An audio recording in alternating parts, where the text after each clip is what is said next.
palestra do nosso irmão Joaquim Tomé de Souza, e falará sobre provas científicas da reencarnação. Bom, que todos possamos estar amparados pela paz de Jesus em nossos corações. Esse tema é de suma importância para toda a humanidade, não só para nós espíritas, porque nós, como diz o ditado, nós estamos careca de saber que a reencarnação existe, né?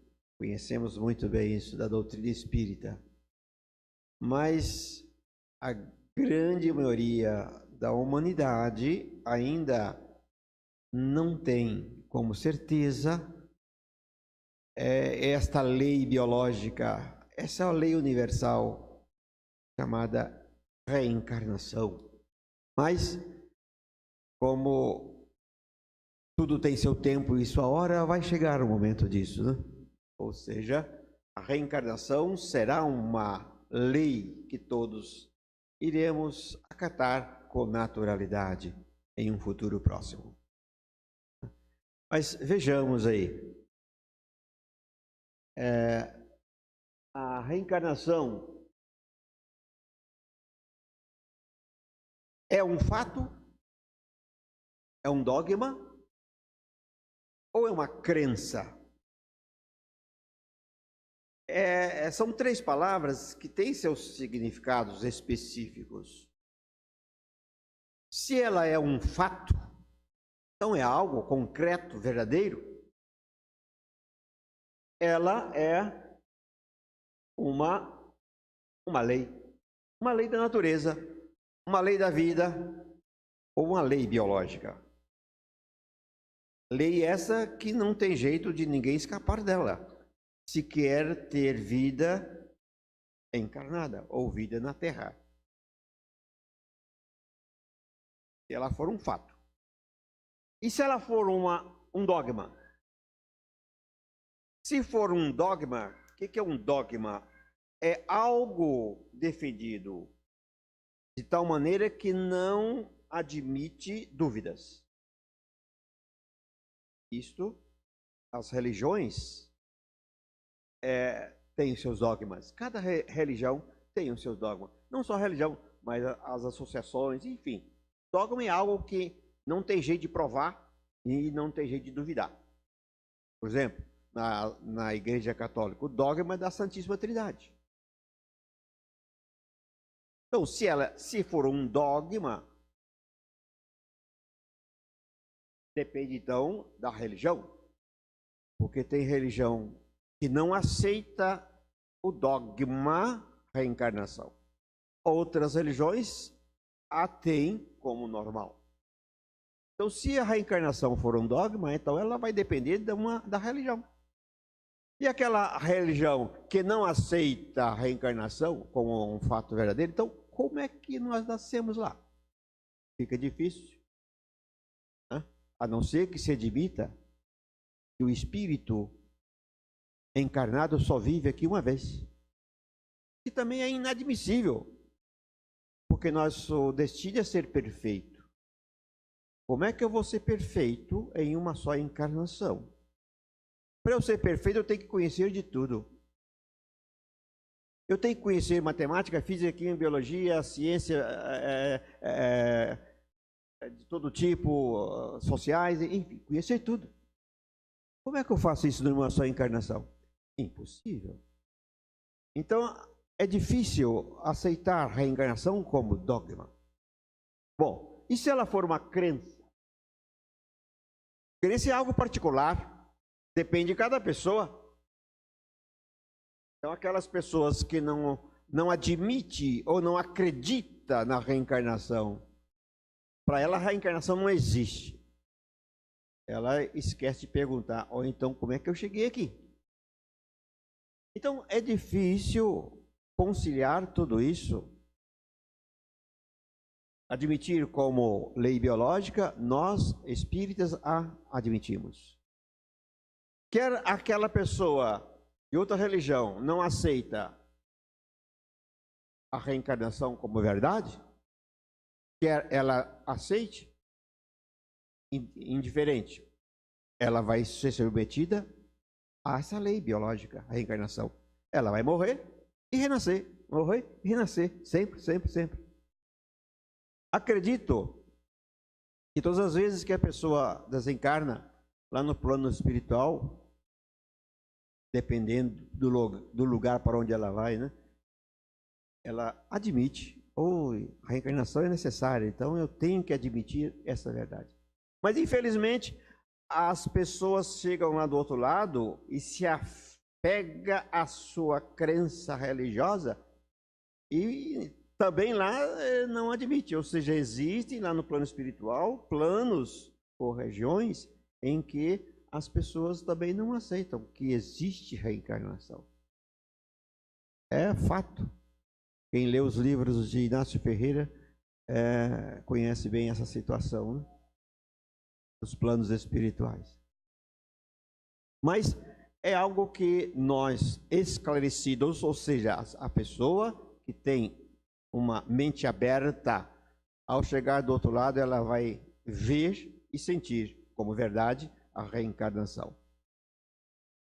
Quando eu era ainda trabalhador, aposentado, diz que não trabalha, né? Mas a gente trabalha mais que quando estava na ativa. Então, quando eu estava ainda engajado na profissão, tínhamos um funcionário que era pastor evangélico. Então, ele não perdia a oportunidade de discutir comigo o espiritismo. As discussões dele eram das mais variadas, e uma delas era isso aí, a reencarnação. Eu falei, não adianta discutir com você. Você tem a mente fechada, não aceita nenhuma lógica da vida. Você aceita aquilo que está lá na Bíblia e aquilo que você entende lá da Bíblia. Vamos fazer o seguinte, vamos parar de discutir isso. Vamos deixar para discutir daqui a 50 anos. Aí a gente senta e discute isso aí. Mas aí não adianta, eu já morri. É justamente isso que eu quero.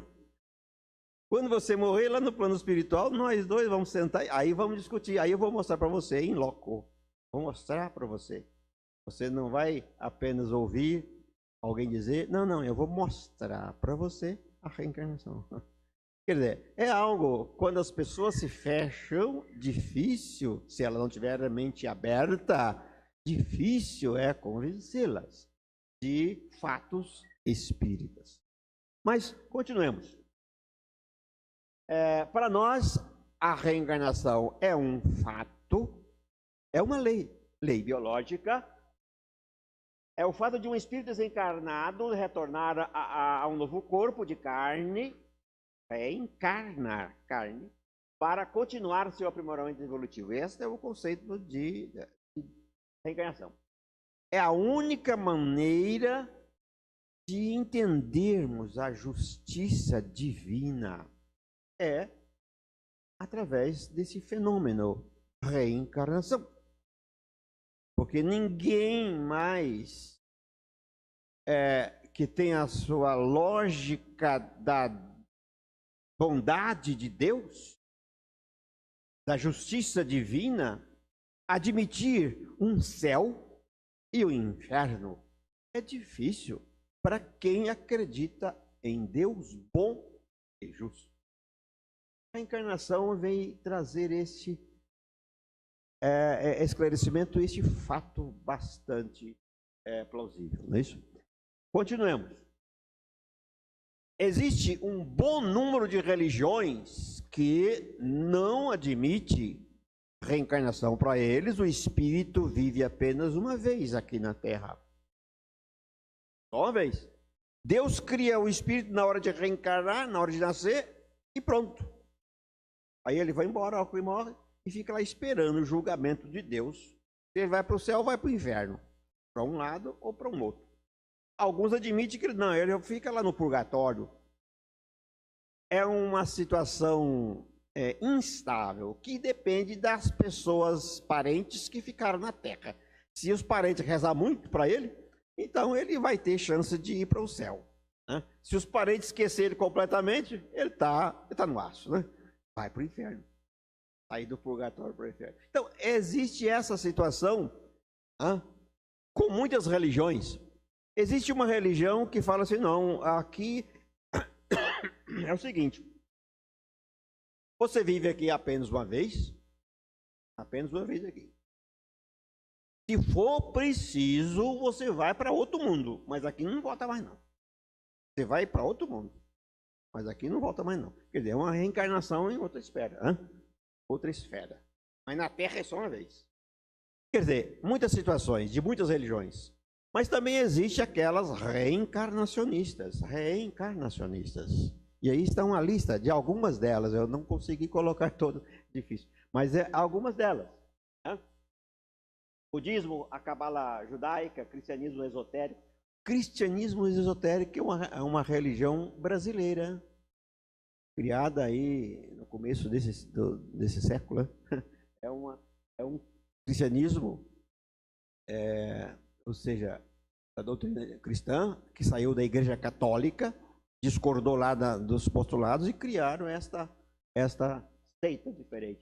Renovação cristã, a renovação carismática que todos conhecem, Igreja Católica Liberal, criada lá na Inglaterra, liberal justamente porque isso.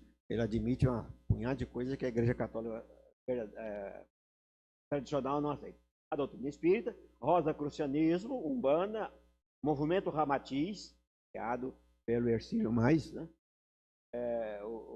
A Legião da Boa Vontade, Religião dos Essênios, Seixonoe, o Wicca é uma religião das Filipinas, lá, que trabalha muito com essas tradições mágicas, né? Magias.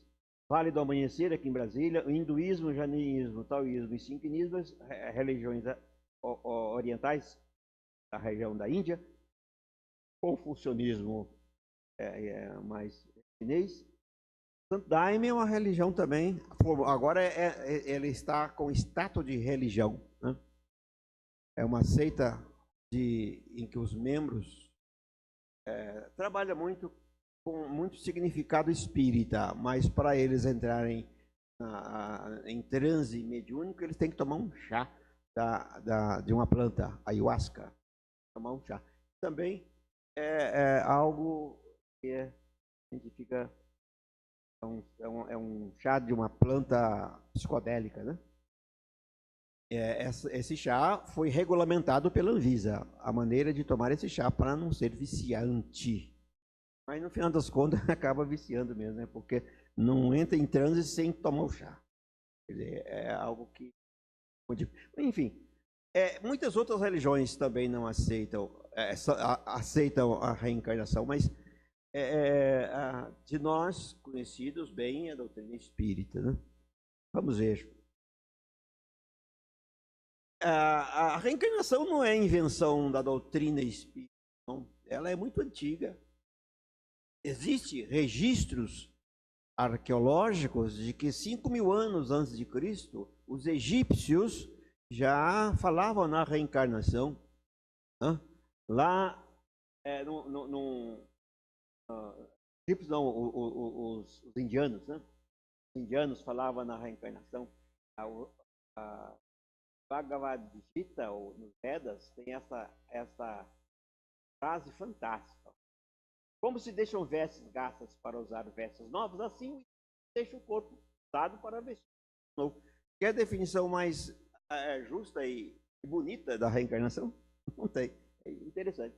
O Egito de 3.000 anos atrás, um papiro falava isso. Antes de nascer, a criança já viveu. Morte não é o fim. A vida é um evento que passa como o dia solar. E assim, na história, vai aparecendo registros de reencarnação pelos achados arqueológicos, né?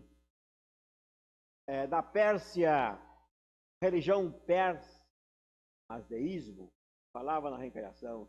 Os hebreus de Moisés, no Gênesis, fala algo que está bem clara a reencarnação. Lá no Gênesis, capítulo 15, versículos 15 e 16, está aí só. E tu irás para teus pais em paz. Serás sepultado, ditosa velhice. Na quarta geração tornarão para aqui. Admite que a gente volta, né? Na quarta geração. A doutrina espírita também fala isso, né? A gente não, raramente acaba de morrer e volta, muito raro. A gente espera uns tempos, de 100 a 200 anos para nascer. Ele já está na quarta geração mesmo, né? Algumas traduções falam até na quarta geração. Não, isso está errado a tradução, porque compromete a segunda geração, fala aqui também na segunda geração, terceira, né? A tradução literal verdadeira é lá na quarta geração. Na Grécia de Pitágoras, 570 a.C., na Índia de Buda, no tempo de Buda, 503, o Buda era reencarnacionista. Na Roma inicial, 100 anos antes de Cristo, eu já falava. Aí, Jesus, o ano zero ali é Jesus. Aquela célebre encontro de Jesus com Nicodemos. Em que ele fala, Nicodemos pergunta para atingir a vida eterna. Em verdade, eu te digo que se alguém não nascer de novo, não pode ver o reino de Deus. Jesus falou isso. E alguns contestam que ele não estava falando de reencarnação. Vamos falar. Alguém tem que ver isso. Na Judeia, no começo do cristianismo, tinha um filósofo, Orígenes, que escreveu bastante, uns 300 livros na época. Escreveu muito. E uma dessas defesas dele era a pré-existência da alma. Na verdade, o cristianismo primitivo era todo reencarnacionista.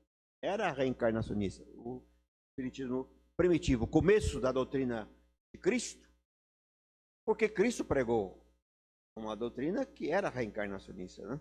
No começo era isso. Então, Orígenes defendia a pré-existência da alma, quer dizer, se ela pré-existe, é sinal que ela vai renascer, a encarnação. Isso foi em 130 depois de Cristo, ele defendeu essa ideia. Plotino, ele não era cristão, ele era deuses romanos, mas depois ele admitiu o cristianismo, né? Inclusive a reencarnação. Em 553 depois de Cristo, no segundo concílio de Constantinopla e o quinto concílio ecumênico, foi decretada anátema, ou seja, foi condenada a teoria de Orígenes da presença. Nós vamos discutir. Em 1250 depois de Cristo, um islamita, muçulmanos não admitem a reencarnação. Os muçulmanos não a admitem como realidade. Mas esse poeta islâmico, Al-Rumi, 1250, olha o que ele escreveu. Fantástico isso. Fui mineral, morri e me tornei planta. Como planta morri e depois fui animal. Como animal morri e depois fui homem. Por que teria eu medo? Acaso fui rebaixado pela morte? Vi 2000 homens e eu fui, mas nenhum era tão bom quanto sou hoje. Morrerei ainda como homem, para elevar-me e estar entre os bem-aventurados anjos. Portanto, mesmo esse estado de anjo, terei de deixar.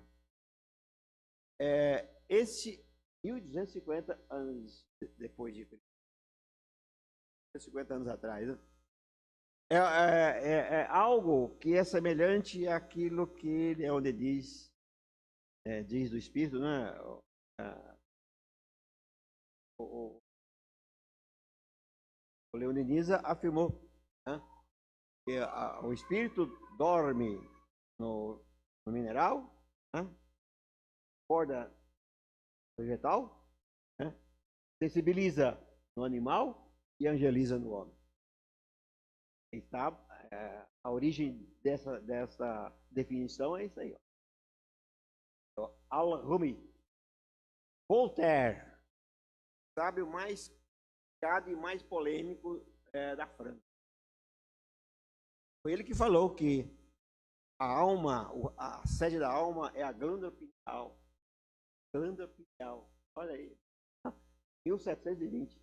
Voltaire era reencarnacionista. E Allan Kardec, em 1857, também começou pelo Espiritismo como o ponto fundamental, um dos pontos fundamentais do Espiritismo, a reencarnação. E hoje, 2018, nós hoje aqui estamos discutindo o assunto. Né? Então veja, há muitos séculos nós discutimos esse tema. Né? Bom, no cristianismo, como dissemos, até 553, o cristianismo era reencarnacionista. E nesta época, foi convocado o segundo concílio de Constantinopla, ou o quinto concílio ecumênico da Igreja Católica. Nessa época, o Império Romano já estava dividido em dois. Né? Constantinopla era a capital do Império Romano do Oriente. Constantinopla é o que hoje é Istambul. Então, o Justiniano, imperador romano, instigado pela sua esposa, detestava essa tal de reencarnação. Não admitia isso acontecer com ela. Conta-se, não está provado, mas conta-se, a grande maioria dos autores conta o seguinte: Teodora era uma cortesã. Era filha de um domador de leões, rei, e ela era cortesã, ou seja, era uma prostituta. O rei realmente enamorou-se dela e a trouxe para o palácio e casou com ela. Ela se tornou, então, imperatriz. Imperador, imperatriz. Mas as outras colegas de profissão achou aquilo maravilhoso, porque eles podiam falar: nós temos uma colega imperatriz, uma nobre. Realmente, as cortesãs ficaram felizes com isso. E a Teodora não, ela ficava encolerizada com essa situação, não queria isso de jeito nenhum. Fala os historiadores que ela mandou matar as 500 prostitutas que existiam em Constantinopla. Mandou matar. Outros autores falam não, ela não mandou matar. Ela construiu um mosteiro e colocou todas as prostitutas lá dentro, para elas regenerarem-se. Ficaram presas o resto da vida lá. Bom, não, a história não define se matou ou se prendeu. Mas o fato é que desapareceram as prostitutas. E o povão, como era um reencarnacionista, falava: a Teodora tem que morrer 500 vezes assassinada, porque ela mandou matar 500 prostitutas. E ela ficou mais injuriada ainda. Ela falou: eu não... Isso é...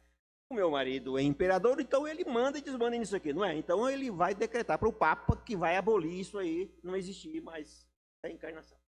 E assim, Justiniano convocou o segundo concílio de Constantinopla. Concílio da Igreja Católica só pode ser convocado pelo Papa. Portanto, o imperador fez a convocação do concílio e obrigou todos os bispos a comparecerem e decretar o fim da teoria de Orígenes, da pré-existência da alma, consequentemente, da reencarnação. Então, em 553, a reencarnação foi riscada da Igreja Católica. Daí para frente, bom, claro, o Papa o Papa Vigílio, que era nessa época, era realmente uma pessoa missa. Ele não enfrentou o Justiniano. Não se sabe por quê, mas não fez. Aceitou, simplesmente.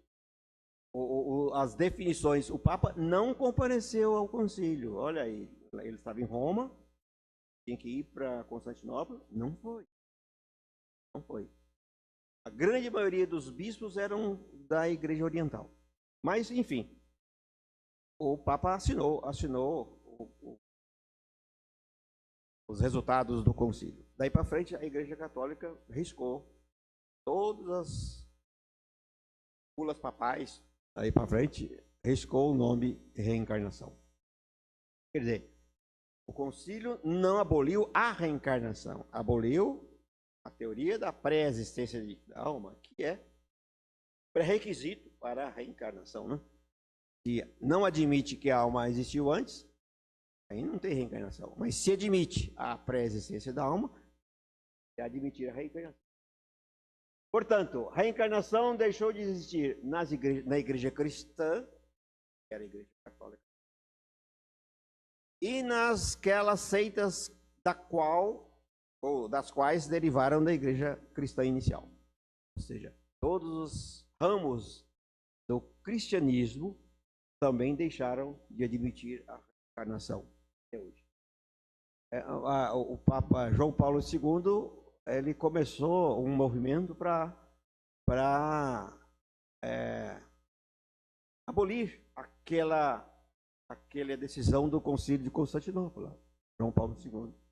Mas não teve tempo de continuar o seu movimento, né? Então, se ele assim fizesse, ia reincorporar a reencarnação na Igreja Católica. É um fato difícil de aceitar, né, atualmente. Muito bem, o segundo concílio condenou o ensino de Orígenes sobre a presença da alma. E o imperador Justiniano baixou um decreto que punia com a morte qualquer pessoa que defendesse a reencarnação. Isso ele fez. Realmente mandava matar, prendia e condenava à morte quem desobedece o edito da reencarnação. Daí em diante, todos os papas deixaram de mencionar a reencarnação, como nas suas bulas da paz. Portanto, a reencarnação é algo que os humanos abomiram. Os humanos, nós, não é a lei de Deus, né?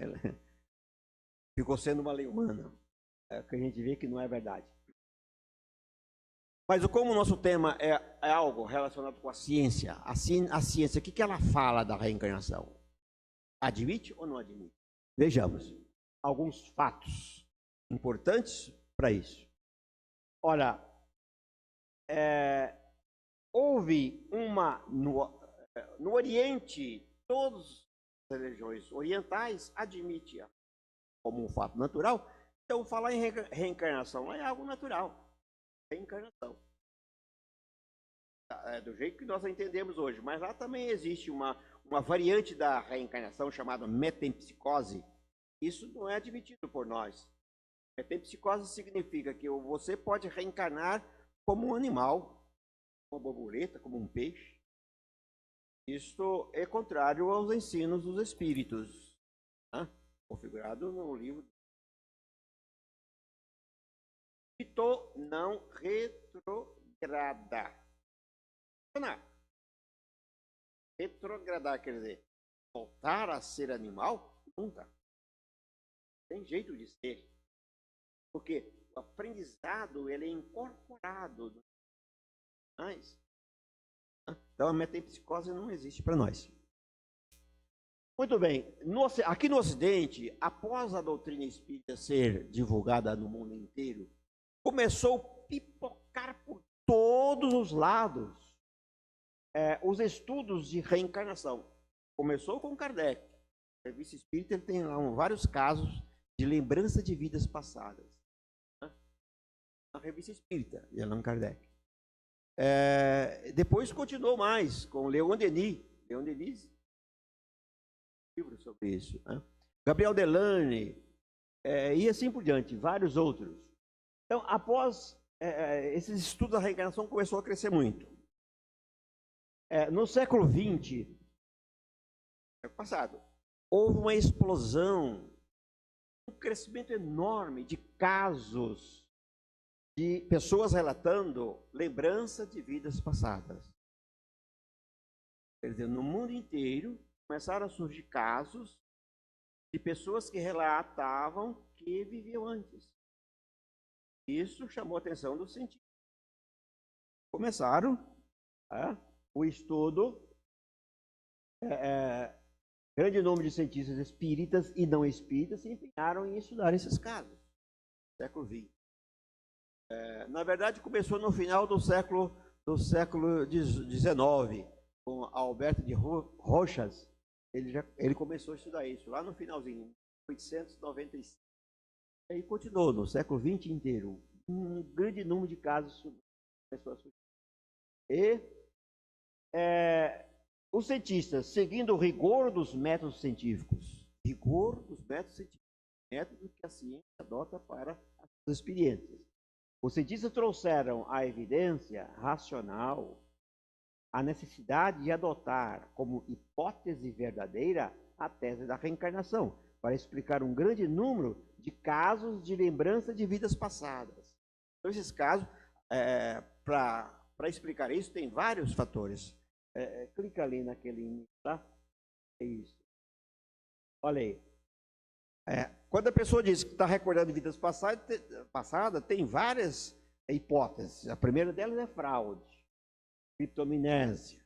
Quer dizer, a pessoa lembra de alguma coisa, ouviu aquilo e esqueceu, nunca mais lembra. De repente aquilo vem à tona. Memória escondida. Telepatia com os vivos. Telepatia. Pega a informação pelo pensamento. Retrocognição, lembrança de vidas passadas. Telepatia com os mortos. Essa aí, nós todos estamos sujeitos a isso, né? Em nossas vidas, mais do que imaginais. Ordinários são eles que nos dirigem. Então, é possível. O espírito está cochichando você. Você foi pulando na vida passada, assim, é possível. É incorporação mediúnica ou possessão. Ou seja, incorpora um espírito aí e aquele espírito fala a vida dele falando que é você que está falando, né? Ou possessão, a possessão espírita, a possessão da obsessão. E por fim, reencarnação. Quer dizer, passa por tudo isso até chegar à reencarnação. É possível que a gente tenha essas várias hipóteses até chegar lá. Tá? Então, essas pesquisas, então, os pesquisadores começaram a publicar os seus artigos e publicar livros, revistas científicas de nome não aceitavam a publicação desses estudos envolvendo a reencarnação, porque elas eram tidas como religiosos. Então, o que eles fizeram? Então, vamos publicar os livros. A literatura livresca é muito grande nessa área, muito grande mesmo. E no Brasil tem um pesquisador espírita chamado Paulo da Silva Neto Sobrinho, é um estudioso da doutrina. Ele tem muitos estudos aí, e um deles é esse aí, ele catalogou só em língua portuguesa. Só em língua portuguesa. 94 livros que falam sobre a encarnação. Mais variados autores. Deixou de relatar aqueles que não estavam em língua portuguesa, que estão muito grande a quantidade. Muito grande, muito grande. Desses 94 livros, 36 deles eram de autores espíritas. E 58 de autores não espíritas. Não espíritas. Esses 94 livros, a posição desses livros, lá do outro lado. A favor da reencarnação, 89. Contra a reencarnação, 5 livros. Esses 5 livros eram dois autores católicos e 3 autores protestantes. Quer dizer, é uma vasta literatura para estudar a reencarnação. Olha, são cientistas que trabalham com o rigor da ciência. Então não há como duvidar que a reencarnação é algo bem enganjado na ciência. na academia. A literatura desse aí, como são a língua portuguesa, organizado pelo pensador, está nesse livro dele aqui, ó, Reencarnação, Bibliografia, atualizada em 2018, então é bem atual. Muito bem. E essas pesquisas, de que maneira elas são realizadas? Elas estão baseadas em três vias, três caminhos. O primeiro deles é esse: recordações espontâneas de vidas passadas. Onde começou? Recordação espontânea de vidas passadas. Geralmente isso ocorre em crianças de 4 a 7 anos, mas pode acontecer um pouco antes, até 3 anos. Assim que ela começa a falar, ela já começa a dizer que você não é meu pai é outro. Né? Isso acontecia bastante vezes. Mas após os 7 anos começa a esmaecer a lembrança. Então a gente na doutrina espírita sabe por quê, né? Porque a criança reencarna, ou seja, fixa a reencarnação aos 7 anos. Então começa a esmaecer essa lembrança, desaparecendo, mas nunca desaparece completamente. De vez em quando ela tem aqueles flashes de sua vida passada. Raramente isso acontece no adulto, mas também pode acontecer no adulto. O adulto tem sonhos, tem flashes, às vezes ele vai em um lugar, chega lá, nossa, eu já conheço isso aqui, sendo que ele nunca foi lá. Eu tenho um amigo que chegou lá na Espanha, entrou numa igreja lá, falou, nossa, eu conheço isso aqui, ali é o túmulo de fulano, lá é de ciclano, ali foi declarando tudo isso lá, que isso, saiu de lá e esqueceu tudo. Quer dizer, existem esses problemas, esses flashes de lembranças, os insights da lembrança em adultos. Raramente existe uma lembrança completa, espontânea. Vejamos, grandes autores, grandes cientistas. Aí está, Ian Stevenson, Hermandra Banerjee, Carl Müller e o nosso brasileiro Hernando Guimarães. Eu listei apenas 4 autores, mas existe uma grande quantidade. Desses, o que mais estuda é Ian Stevenson. Vamos ver. Esse rapaz, ele é um canadense, mas mudou cedo para os Estados Unidos. Ele é médico psiquiatra lá em Virgínia, Estados Unidos. As pesquisas desse rapaz constituem o maior acervo de casos de recordações de vidas passadas, tanto de crianças quanto de adultos. Ou seja, todos eles querem encarnação. Ora, até sua morte, ele morreu em 2007, havia catalogado cerca de 3.000 casos, cujas explicações remetem à reencarnação. Ele sempre submetia aquela lista de possibilidades. Quando todas as outras eram esgotadas, ficava a reencarnação. E ele era muito rigoroso nisso. Quando o caso lhe era relatado, a equipe ia para lá, coletava a informação da pessoa, coletava a informação de todos os parentes, amigos relacionados à pessoa. Se a pessoa fala que viveu em local tal, a equipe ia para esse local, buscando nos registros, nos hospitais, enfim, tudo quanto é lugar, a referência da.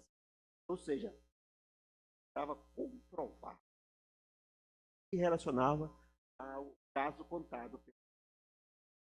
Era muito rigoroso. As histórias relatadas pelos seus pacientes só foram colocadas como sugestivos de reencarnação quando puderam ser comprovadas. Um trabalho detetivesco empreendido pela sua equipe. Era um trabalho de detetive. Só depois que esgotava tudo isso e eliminava todas aquelas possibilidades, aí sim, sugestivo de reencarnação. Só isso que entrava para a lista dele. A lista de possíveis casos de reencarnação. A sua última obra publicada é datada de 97. Reencarnação em Biologia. Dividida em 3 livros, com 2.600 casos, em 97. Infelizmente, estes livros não estão traduzidos em português. Não estão. Só é possível tê-los na língua original. Os casos foram isso aí, ó. Onde a reencarnação e a biologia, se intercepta, uma sinopse. Reencarnação em biologia, uma contribuição para a etiologia das marcas de nascenças e defeitos de nascimento. O volume 1. O volume 1 era as marcas de nascença, 1.200 páginas. O volume 2, defeitos de nascimento e outras anomalias, com 1.100 páginas. Veja bem, ó, 3.300 páginas só de reencarnação. Casos de reencarnação. É muita coisa, né?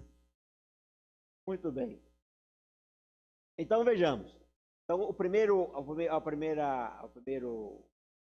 via é essa aí. Recordações espontâneas. E a segunda via é recordações induzidas de vidas passadas. Essa induzida era sob hipnose. As pessoas eram hipnotizadas e o hipnotizador ia fazendo a regressão de memória dela. Regressão, regredindo, e aí regredindo, até onde fosse possível. Então, a regressão de memória de vidas passadas. Esta deu origem à terapia de regressão de vidas passadas, TVP, muito em voga aqui no Brasil, né? Então, os pacientes eram submetidos à hipnose e fazia condução e regressão. É interessante que os pacientes tinham intensa carga emocional ao relatar a vida que tiveram antigas. Esse tópico, foram relatados por vários autores.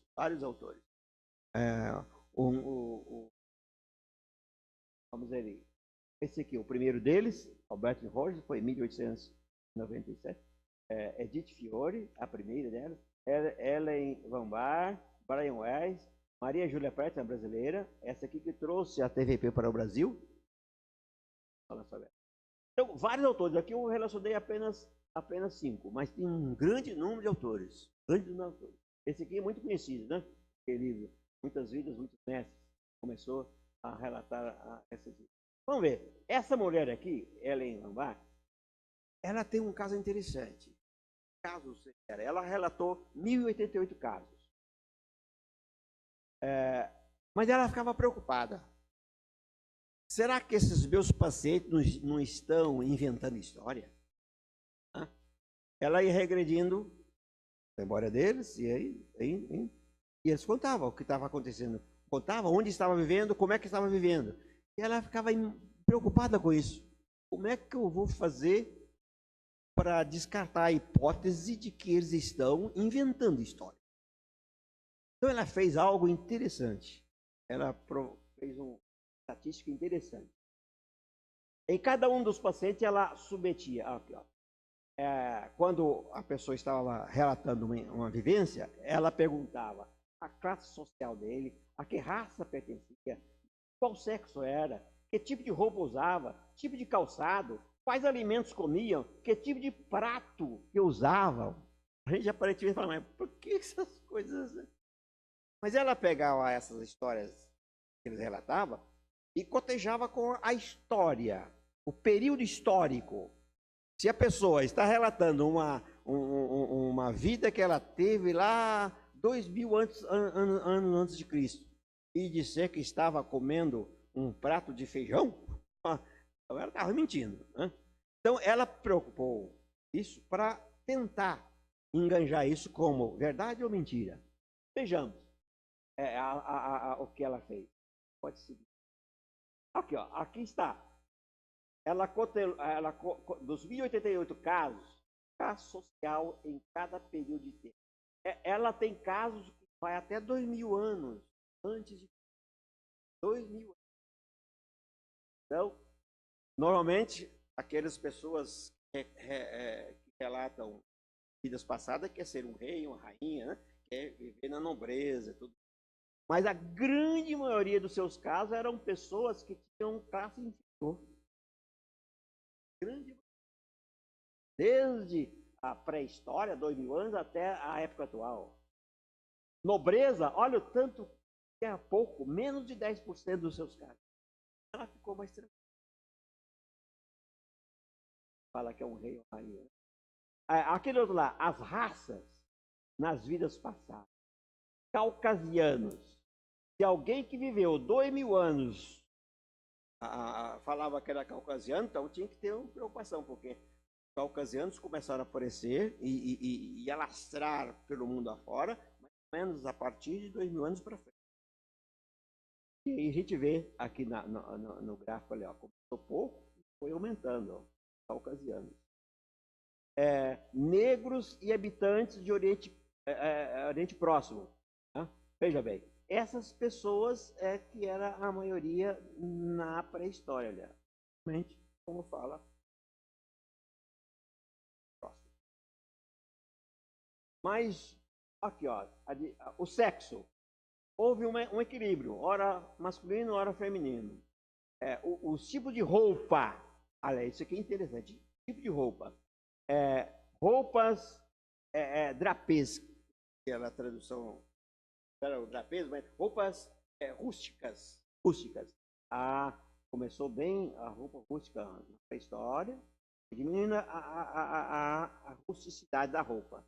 E as roupas finas aqui, ó, as roupas, vestuários e calçados, no começo não tinha quadrado e cresceu só no final.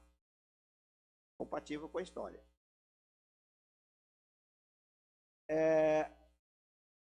Alimentos comidos em cada período. Pratos de carne.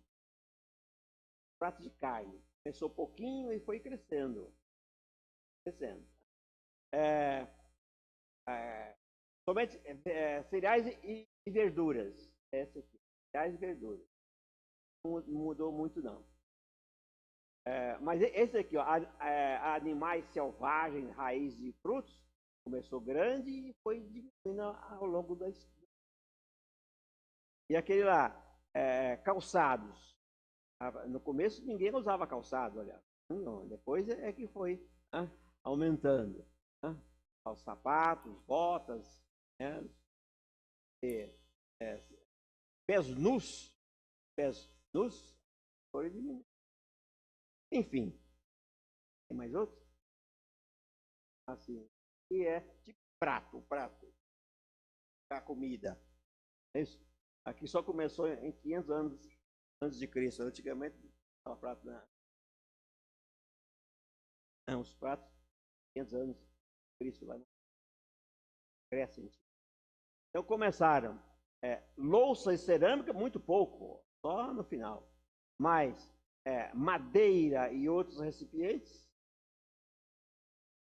Enfim, então ela provou que os pacientes dela não estavam mentindo, não. Estava compatível com a história, período histórico onde eles relatavam. Mostrando os críticos desse. Realmente pegava isso. As pessoas estão inventando história. Ela provou que não é.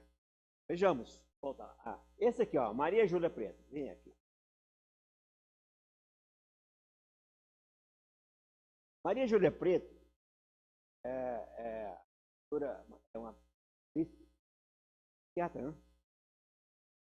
Ela trouxe a terapia de vidas passadas para o Brasil e criou esse instituto, Instituto Brasileiro de Terapia Regressiva Vivencial Pérez. Ou seja, modelo que ela criou. E lá no instituto, o seu filho, também estavam preocupados. Como é que nós vamos ver que esses pacientes estão inventando história?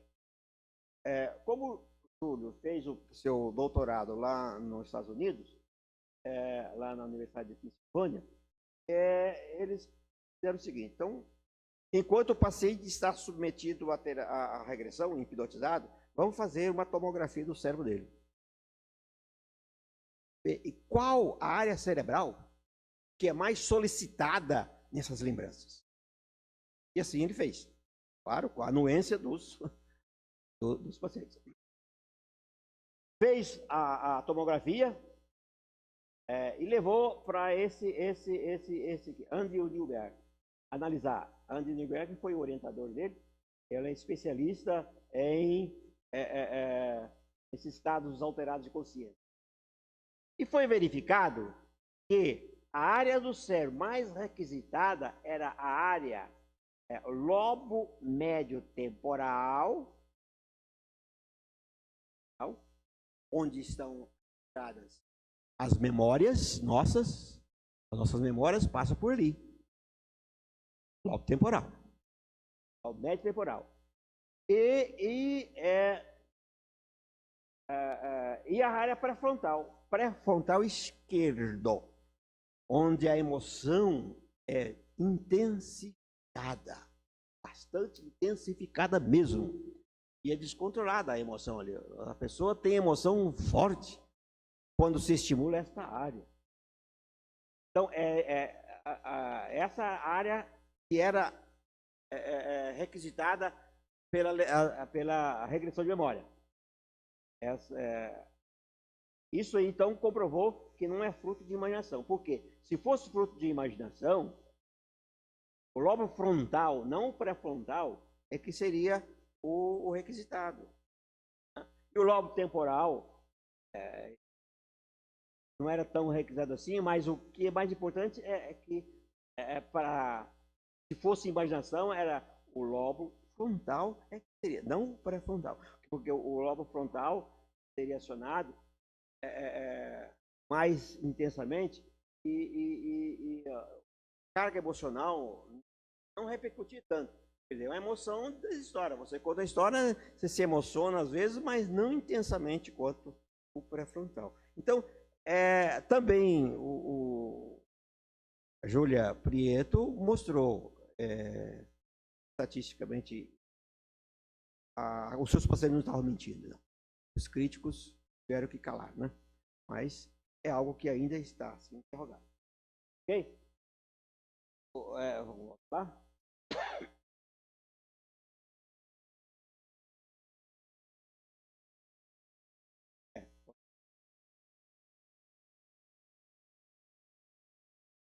Muito bem. Então, a primeira vertente desses estudos era as lembranças de vidas passadas espontâneas. E a segunda vertente era lembranças de vidas passadas induzidas pela hipnose. E a terceira vertente desses estudos eram relacionadas a 3 caminhos, relacionados ao corpo físico. Por exemplo, aqui no Brasil nós temos lá em Curitiba um delegado de polícia, o João Alberto Fiorini, que ele estuda impressão digital. Impressão digital. O doutorado dele foi em impressão digital, dados digitais. Então, se a pessoa fala que viveu em vidas passadas, era fulano em vidas passadas, ele vai em busca daquela pessoa. Se a pessoa tem um registro datiloscópio, ele compara com o atual. E geralmente bate. Há uma coincidência de 80% a 95% de semelhança das impressões digitais. Então, ele está coletando esses dados. Ele não publicou ainda. Está coletando. Então, outro ramo era exame grafotécnico. A letra da pessoa. Se eu falar que eu vivi como fulano passado, ele vai lá buscar a grafia da pessoa e vai trazer para comparar com a da agora. Né? Toda essa comparação, também a semelhança facial por computação. Fazendo isso. Outro aspecto interessante é marcas ou defeitos de nascença. Isso aí, a Steve isso fazia e faz. Aliás, não faz mais. A equipe dele é que continua fazendo. Marcas de nascença. Muitas pessoas têm marcas no corpo que remete a encarnações passadas. É algo que nós não imaginamos, né? Mas é possível. Vamos ver uma delas? Vamos ver uma delas. Olha, essa criança lá na Turquia, é um caso do Ian Stevenson. Essa criança na Turquia nasceu com desse defeito no ouvido. E tudo defeituoso que é essa parte inteira do rosto, do lado direito. O que na ciência chama de microtia unilateral dessa orelha e uma microsomia hemifacial, ou seja, defeito no... Essa criança enquanto na fase dos seus 5, 6 anos, ela afirmava que viveu na aldeia tal e que morreu porque um tiro de espingarda na cabeça dela. Por um tiro de espingarda. Muito bem. A equipe de Stevenson foi nessa cidade, foi lá no hospital, nos hospitais da cidade, e realmente encontrou registros hospitalares que fala de um homem que morreu após 6 dias de hospital através de ferimentos causados por uma explosão no lado direito do seu crânio. Realmente, ele falava que tinha sido esse homem. Uma marca de nascença. Marca que remete à vida anterior dele. Realmente, o espírito, o perispírito da pessoa foi profundamente marcado por aquela morte violenta, profundamente marcado. E aí, na encarnação seguinte, aquela marca perispiritual repercutiu no corpo físico. Vamos voltar lá.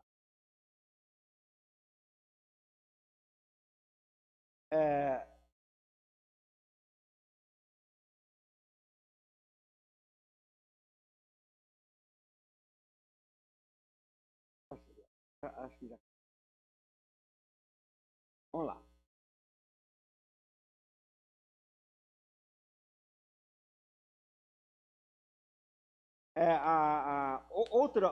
Outra vertente é a genialidade em crianças. A criança nasce gênio. Nós estamos sabendo disso por todo lado. Aí a mídia, quando apareceu, a mídia repercute. Crianças que nascem com genialidade. Aos 3 anos começa a escrever música. Ou aos 5 anos já começa a decifrar problemas de física, como vários crianças aí no mundo. Uma criança lá na Rússia que é um exímio, aos 12 anos é um exímio cirurgião. Enfim, os gênios, como é que ele aprendeu isso?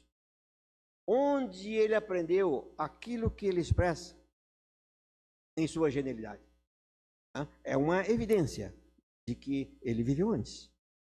O outro é a xenoglossia. Existem 2 caminhos para a xenoglossia. Xenoglossia é a capacidade da pessoa falar uma língua sem ter aprendido aquela língua. Quando a pessoa está mediunizada, o médium pode falar línguas estrangeiras. É possível isso aí, porque o espírito fala a língua estrangeira. Então é um fato natural. Mas quando a criança de 2 anos começa a falar em outra língua, 2, 3, 4, 5 anos, em outra língua, sem que os pais conhecessem, então é algo que remete à encarnação passada. Lá, uma história de uma criança lá na Vietnã, que 2 anos começou a balbuciar palavras. Aos 2 anos, como todas as crianças, mas em inglês. Em inglês. Nenhum membro da família falava inglês. A mãe não conhecia inglês de jeito, nunca tinha falado, nem em contato com pessoas que falavam inglês. Então ninguém entendia a criança falar. Aos 5 anos ela falava inglês fluentemente, mas não falava nada de vietnamita. Ela tem hoje 6 anos, essa criança. E ela está na escola para aprender a falar vietnamita, para se comunicar com os parentes. Ela só sabe falar inglês. Então veja, onde que ela aprendeu isso? Fato que a reencarnação explica. Muito bem. Hoje está acabando, viu, Luiz? O livro Almas Antigas foi escrito por esse jornalista.